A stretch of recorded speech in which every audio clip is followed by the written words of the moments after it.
Assalamualaikum warahmatullahi wabarakatuh. Perkenalkan, nama saya Muhammad Ibran dari kelas 10 MIPA 1 nomor absen 18 dari kelompok 10. Di sini saya akan mempresentasikan hasil kerja dari kelompok saya mengenai bidang penerapan istihsan sebagai dalil syara. Bidang penerapan istihsan sebagai dalil syara. Perbedaan para ulama di dalam memberikan definisi dan kehujahan istihsan sebagai sumber hukum Islam juga berdampak pada perbedaan mereka dalam menerapkan istihsan sebagai dalil syara. Pertama, ulama yang menggunakan istihsan secara mutlak tanpa mempersoalkan apakah kemaslahatan yang terdapat di dalamnya merupakan masalah dauriyah atau primer, hajiyah atau sekunder, atau hanya berupa kemaslahatan tahsiniyah atau tersier. Kedua adalah kelompok ulama yang membedakan maslahat, yaitu Imam Syafi'i dan Imam Ghazali. Pertama, ulama yang menggunakan istihsan secara mutlak. Yang termasuk dalam kelompok ulama ini adalah ulama-ulama Hanafiyah, Malikiyah, dan sebagian Hanabilah.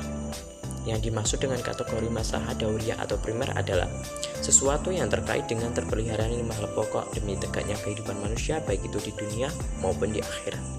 5 hal pokok tersebut adalah terpeliharanya agama, jiwa, akal, keturunan, dan harta. Sedangkan batasan yang termasuk hal hajiyah atau sekunder adalah sesuatu yang dibutuhkan manusia untuk kemudahan dan keluasan hidup. Adapun tahsiniyah atau tersier adalah sesuatu yang terkait kebiasaan yang baik dan melaksanakan kemuliaan akhlak. Kedua adalah kelompok ulama yang membedakan maslahat, yaitu Imam Syafi'i dan Imam Ghazali. Meskipun ada beberapa ulama Syafi'iyah yang tidak memilahkan maslahat, namun Imam Syafi'i dan Imam Ghazali memilahkannya. Menurut kedua ulama besar ini, jika termasuk maslahat primer dan sekunder, maka boleh menggunakan istihsan sebagai dalil syara. Dalam pengertian istihsannya bisa diterima oleh keduanya, tetapi istihsan tidak dapat digunakan dalam masalah yang termasuk kategori tersier. Contoh penerapan istihsan dalam ekonomi keuangan menurut mazhab Hanafi. Bila seseorang mewakafkan sebidang tanah pertanian, maka termasuk yang diwakafkannya itu hak pengairan, hak membuat saluran air di atas tanah itu, dan sebagainya. Hal ini ditetapkan berdasarkan istihsan. Menurut kias jahil, hak-hak tersebut tidak mungkin diperoleh karena mengkiaskan wakaf itu dengan jual beli. Padahal jual beli yang terpenting adalah pemindahan hak milik dari penjual kepada pembeli.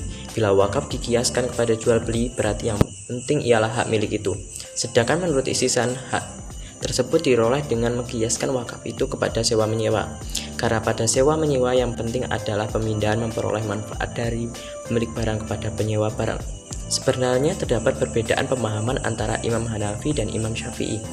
Mereka hanya berselisih tentang penamaan istilah yang dalam istilah ulama mazhab Hanafi disebut istihsan, sedangkan di mazhab Syafi'i disebut qiyas kafi. Terima kasih. Wassalamualaikum warahmatullahi wabarakatuh.